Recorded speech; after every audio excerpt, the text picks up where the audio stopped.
नमस्कार। टाइटैनिक ये नाम सुनते ही जहन में एक बहुत बड़ी तस्वीर उभरती है। एक विशाल जहाज, वो बर्फीला समंदर और एक दुखद अंत। हाँ बिल्कुल, एक कहानी जो सब जानते हैं। लेकिन आज हम उस जानी पहचानी कहानी से जरा हटकर बात कर रहे हैं। मतलब कुछ ऐसे पहलुओं पर गौर करेंगे जिनके बारे में शायद उतनी बात नहीं होती है। सही कहा। हमारे पास जो जानकारी है वो कुछ रहस्यों, कुछ अजीब संयोगों और अनदेखी कड़ियों पर रोशनी डालती है। हाँ, और ये सब मिलकर इस कहानी को और भी ज्यादा पेचीदा और दिलचस्प बना देते हैं। तो हमारा मकसद यही है कि इन स्रोतों की मदद से टाइटैनिक की कहानी के कुछ अनछुए कोनों को टटोलें। चलिए शुरू करते हैं। हम सब जानते हैं कि 15 अप्रैल 1912 की वो रात, वो जहाज जिसे लोग कहते थे कभी डूबेगा ही नहीं, वो उत्तरी अटलांटिक की बर्फीली लहरों में समा गया। 1500 से ज्यादा जाने गईं, एक भयानक त्रासदी। भयानक। लेकिन कहानी सिर्फ एक आइसबर्ग से टक्कर की नहीं है, इसमें और भी बहुत कुछ है। चलिए इन स्रोतों के आधार पर थोड़ा और गहरा उतरते हैं। ठीक है। सबसे पहले एक बहुत ही हैरान करने वाली बात से शुरू करते हैं। टाइटैनिक के डूबने से ठीक 14 साल पहले 1898 में मॉर्गन रॉबर्टसन नाम के एक लेखक थे। हाँ, अमेरिकन लेखक। उन्होंने एक नॉवल लिखी थी, फ्यूटिलिटी और the rack of the Titan. और कमाल की बात यह है कि इस किताब में टाइटन नाम का एक जहाज है। काल्पनिक है पर दुनिया का सबसे बड़ा, सबसे आलीशान। बिल्कुल टाइटैनिक जैसा। हाँ, और वो भी अपनी पहली यात्रा पर उत्तरी अटलांटिक में एक आइसबर्ग से टकराकर डूब जाता है। और उसमें भी लाइफ बोट्स कम होती हैं, बहुत लोग मारे जाते हैं। ये समानताएं तो वाकई रोंगटे खड़े कर देती हैं। तो क्या ये सिर्फ एक भयानक इत्तेफाक था या कुछ और? देखिए, ये सच में बहुत हैरान करने वाला संयोग है। इसने सालों से टाइटैनिक की कहानी में एक रहस्यमयी परत तो जोड़ी ही है। अगर हम सिर्फ लॉजिक से देखें तो रॉबर्टसन एक अनुभवी समुद्री लेखक थे। उन्हें उस जमाने के बड़े जहाजों, शिपिंग के रास्तों और अटलांटिक के खतरों का अच्छा अंदाजा था। अच्छा, लेकिन फिर भी नाम टाइटन, जहाज का साइज, यात्रा का रूट, डूबने का कारण, लाइफ बोट्स की कमी, इन सब का इतनी सटीकता से मिलना ये असाधारण है। हाँ, इसे सिर्फ इत्तेफाक कहना थोड़ा मुश्किल लगता है। बिल्कुल। और इसीलिए टाइटैनिक से जुड़े मिथकों और कहानियों का एक अहम हिस्सा बन गया है। ये सोचने पर मजबूर करता है कि क्या कुछ चीजें वाकई पहले से तय होती है या ये सिर्फ हमारी कल्पना और असलियत का एक चौंकाने वाला मेल है। सही कहा। और ऐसी बातें कहानी को और भी मानवीय और रहस्यमयी बना देती हैं। अच्छा, अब एक और पहलू पर आते हैं। ये सीधे तौर पर उस रात की घटनाओं से जुड़ा है और कहीं ना कहीं मानवीय चूक की तरफ इशारा करता है। आप दूरबीन वाली बात कर रहे हैं? हाँ बिल्कुल। निगरानी करने वालों के पास दूरबीन का ना होना। जहाज की क्रूज नेस्ट में जो लोग थे, फ्रेडरिक फ्लीट और रेजियोनाल्ड ली, जिनका काम था समंदर पर नजर रखना और किसी भी खतरे, खासकर आइसबर्ग के बारे में चेतावनी देना, उनके पास दूरबीन ही नहीं थी। हाँ, ये एक बहुत बड़ी चूक थी। बाद में इसकी जांच भी हुई। दूरबीनें जहाज पर तो थीं, लेकिन वो एक लॉकर में बंद थीं। बंद थी? क्यों? उस लॉकर की चाबी सेकंड ऑफिसर डेविड ब्लेयर के पास थी और उन्हें यात्रा शुरू होने से ठीक पहले साउथहैम्पटन में जहाज से उतार दिया गया था। ओह। उनकी जगह हेनरी वाइल्ड को लाया गया और इस अदला बदली की हड़बड़ी में ब्लेयर वो चाबी देना भूल गए। अरे बाप रे। तो नतीजा ये हुआ कि लुकआउट्स को सिर्फ अपनी आंखों पर निर्भर रहना पड़ा। बिल्कुल, नंगी आंखों पर। तो सवाल ये है कि अगर उनके पास दूरबीन होती तो क्या फर्क पड़ता? क्या वो आइसबर्ग को कुछ पहले देख पाते? इस पर बहुत बहस हुई है। फ्रेडरिक फ्लीट ने बाद में जांच में कहा भी था कि हाँ, अगर दूरबीन होती तो शायद वो आइसबर्ग को थोड़ा पहले देख पाते, जिससे शायद जहाज को मुड़ने या टक्कर के असर को कम करने का थोड़ा ज्यादा वक्त मिल जाता। शायद कुछ जानें बच सकती थी। कहना मुश्किल है। कुछ एक्सपर्ट्स ये भी मानते हैं कि उस रात हालात ही ऐसे थे। समंदर बिल्कुल शांत था तो आइसबर्ग के पास लहरें नहीं टूट रही थीं। हाँ, और चांद भी नहीं था, अंधेरी रात थी। बिल्कुल। तो ऐसी चुनौतीपूर्ण स्थिति में दूरबीन से भी शायद बहुत ज्यादा फर्क ना पड़ता। हो सकता है बस कुछ सेकंड का ही। लेकिन फिर भी। हाँ, फिर भी ये एक जरूरी सुरक्षा उपकरण था। उसका ना होना सेफ्टी प्रोटोकॉल में एक गंभीर कमी तो दिखाता ही है। सही। ये दिखाता है कि कैसे एक छोटी सी लगने वाली प्रशासनिक गलती या मानवीय भूल एक इतनी बड़ी आपदा में अपना रोल निभा सकती है। ये सिर्फ चाबी का खोना नहीं था, ये शायद उस अति आत्मविश्वास का भी प्रतीक था जो इतने बड़े और सुरक्षित माने जाने वाले जहाज को लेकर क्रू और कंपनी में हो सकता है। मानवीय चूक और सिस्टम की खामी का एक दुखद उदाहरण। और ऐसी ही सिस्टम से जुड़ी एक और बहुत दर्दनाक सच्चाई सामने आती है जब हम ये देखते हैं कि उस रात कौन बचा और कौन नहीं। यात्रियों के बचने की दर में उनके क्लास के हिसाब से बहुत बड़ा अंतर था। हाँ, ये टाइटैनिक त्रासदी के सबसे परेशान करने वाले पहलुओं में से एक है।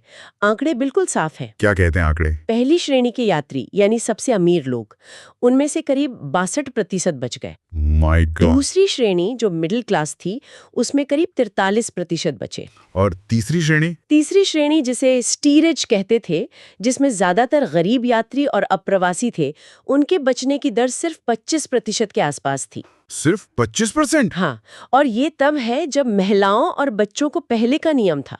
इसके बावजूद तीसरी श्रेणी की महिलाओं और बच्चों की मौतें पहली और दूसरी श्रेणी के तुलना में बहुत ज्यादा हुई। इसके पीछे क्या कारण थे?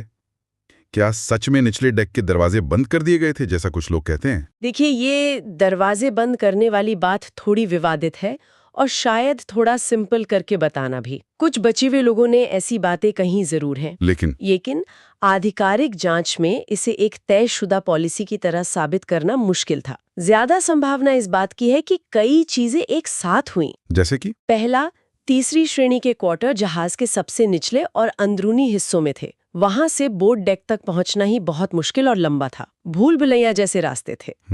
दूसरा, भाषा की दिक्कत। कई तीसरी श्रेणी के यात्री अंग्रेजी नहीं बोलते थे, तो उन्हें चेतावनियां या निर्देश समझने में मुश्किल हुई होगी। ये भी एक वजह हो सकती है। तीसरा, शायद उन तक जानकारी ही सबसे आखिर में पहुंची। और चौथा, ये भी मुमकिन है कि अनौपचारिक तौर पर ही सही, जहाज के स्टाफ ने पहली और दूसरी श्रेणी के यात्रियों को लाइव बोट्स तक पहुंचने में प्राथमिकता दी हो। उस समय की सामाजिक सोच के हिसाब से। हाँ, बिल्कुल। तो ये सिर्फ दरवाजों का बंद होना नहीं था, बल्कि जहाज की बनावट, कम्युनिकेशन में कमी, भाषा की बाधा और समाज में गहराई तक बैठे पूर्वाग्रह, इन सब का मिला-जुला नतीजा था। ये उस युग के कठोर क्लास सिस्टम का एक क्रूर आईना है, जो समंदर के बीच भी वैसा ही था। बिल्कुल। ये सुनना भी कितना अजीब लगता है कि मुसीबत की घड़ी में भी आपकी सामाजिक हैसियत तय कर सकती थी कि आप जिएंगे या मरेंगे। खैर, अब उस एक और चीज पर आते हैं जो टाइटैनिक के साथ हमेशा जुड़ी रहती है, उसका अनसिंकेबल यानी कभी ना डूबने वाला होना। हाँ, ये टैगलाइन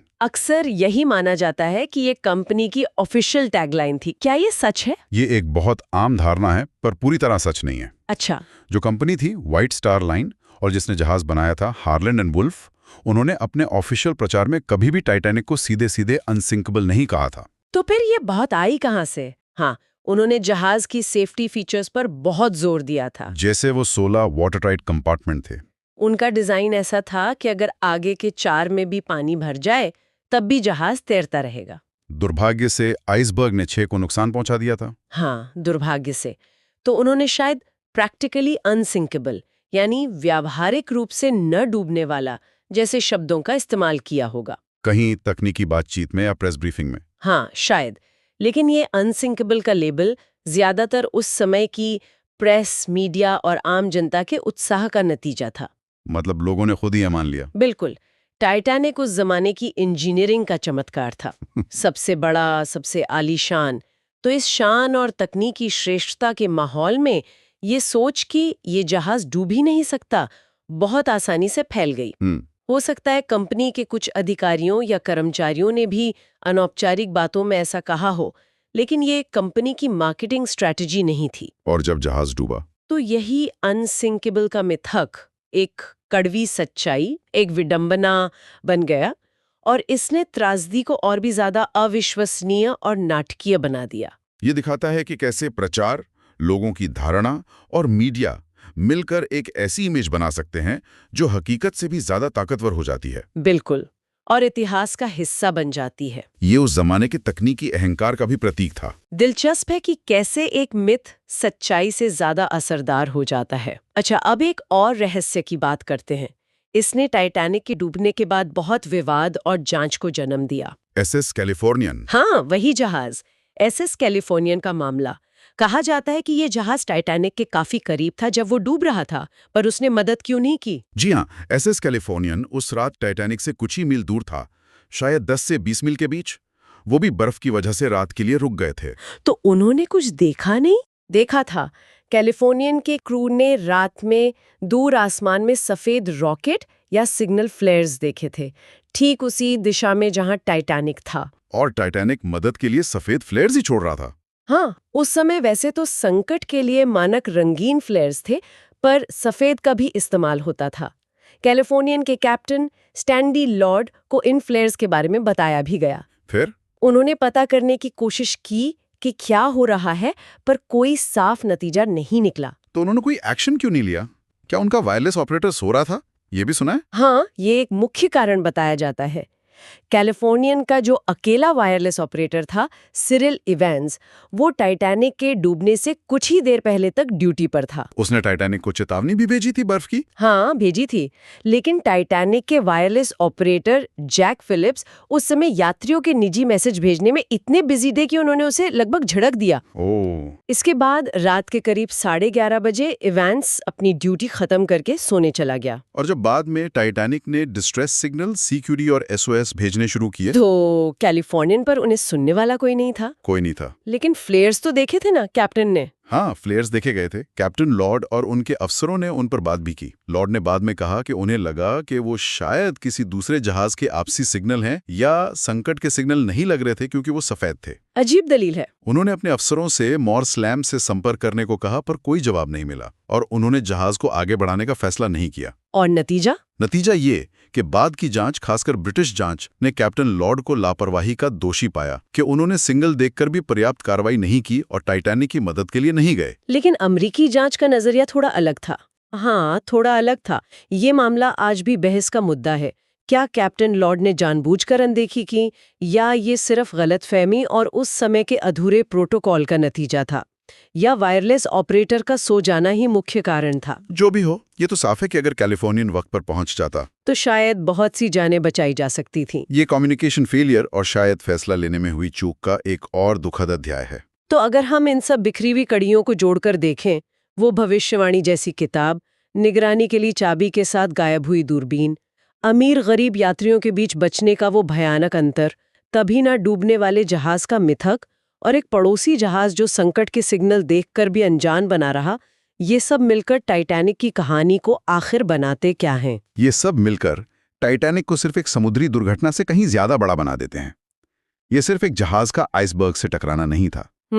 ये उस युग की तकनीकी महत्वाकांक्षा और उसके साथ आने वाले अति आत्मविश्वास की कहानी है। ये उस समय के गहरे सामाजिक विभाजन और असमानता का आईना है। सच है। ये मानवीय चूक, छोटी छोटी गलतियों के भयानक नतीजों, कम्युनिकेशन की नाकामियों और चेतावनियों की अनदेखी का एक बहुत शक्तिशाली उदाहरण है। और इसमें किस्मत का भी खेल है शायद। हाँ, बिल्कुल। इसमें दुर्भाग्य और संयोग का भी तत्व शामिल है, जैसा रॉबर्टसन की किताब या उस रात के शांत समुद्र जैसी बातों से पता चलता है। टाइटैनिक की कहानी एक जटिल पहेली जैसी है, जिसमें तकनीक, समाज, इंसान और हाँ, शायद किस्मत, सब ने अपनी अपनी भूमिका निभाई। इसीलिए 100 साल से ज्यादा बीत जाने के बाद भी ये हमें इतना खींचती है और सोचने पे मजबूर करती है। बिल्कुल, ये सिर्फ इतिहास का एक पन्ना नहीं, बल्कि मानवीय स्थिति पर एक कालातीत टिप्पणी है। बिल्कुल। आज भी टाइटैनिक अटलांटिक की गहराइयों में खामोशी से लेटा हुआ है, अपने साथ न जाने कितनी अनकही कहानियां और अनसुलझे रहस्य लिए हुए। तकनीक बहुत आगे बढ़ गई है, लेकिन ये जहाज मानवीय अभिमान, भूल, सामाजिक ढांचों की कठोरता और शायद नियति के एक स्थायी प्रतीक के रूप में हमारे बीच मौजूद है। इसकी कहानी हमें लगातार याद दिलाती है कि प्रकृति की ताकत के आगे इंसान कितना छोटा है और हमारी बनाई हुई सबसे शानदार चीजें भी कितनी नाजुक हो सकती हैं। और इस चर्चा के आखिर में एक विचार छोड़ जाते हैं जो इन सभी पहलुओं को समेटता है। हमने देखा कि कैसे इंसानी फैसले या उनका ना होना, जैसे चाबी का भूल जाना, सिग्नलों को नज़रअंदाज करना, सेफ्टी रूल्स का पालन न करना, वो संभावित सामाजिक भेदभाव, ये सब इस त्रासदी में भूमिका निभाते दिखते हैं। हाँ, ये सब फैक्टर्स थे। तो सोचने वाली बात यह है कि टाइटैनिक का डूबना कितना ज़रूरी था, या किस्मत का खेल था, और कितना इंसानी गलतियों, उस समय के सिस्टम की खामियों और शायद सामाजिक उदासीनता का नतीजा था, जिसे टाला जा सकता था या कम से कम जिसके असर को बहुत हद तक कम किया जा सकता था। और क्या हमने वाकई इतिहास की इस बड़ी त्राजेडी से सही सबक सीखे हैं? हाँ, यही सवाल है। क्या हमने सीखा है, या हम आज भी उसी तरह के अहंकार और अनदेखी के शिकार हो सकते हैं? ये एक ऐसा सवाल है जिस पे सोचते रहना जरूरी है।